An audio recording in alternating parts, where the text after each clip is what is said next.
माझे नियम ही जी कृती आहे हे विद्यार्थ्यांना स्वतःचे नियम स्वतः तयार करण्यासाठीची कृती आहे। जसं की समजा बरेच काही अनावधानाने प्रकार घडतात, जसं की अनेक गोष्टी देखील घडतात।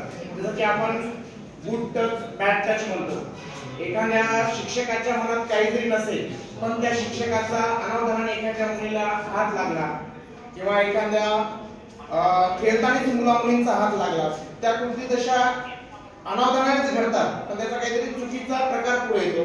मग त्या गोष्टीची काळजी घेण्यासाठीचा हा उपक्रम आहे। जसं की आता समजा समजा करायचं आता समजा एखादी मुलगी आहे आणि ती पहिल्या दुसऱ्या वर्गामधली मुलगी आहे, आपण तिला आपली स्वतःची मुलगी समजतो आणि तिला जर शाबासकी द्यायचं असलं तर कधी कधी तिला गालाला सुद्धा असं स्पर्श करू शकतो।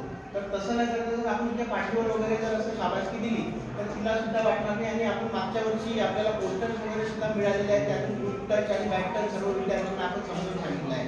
त्यामुळे तिला जर पाठीवर आपण शाबासकी दिली तर तिला सुद्धा हे वाटेल आणि गुड टच असेल, हा गुड टच असेल आणि जर हा असा केला तर तो बॅड टच असेल।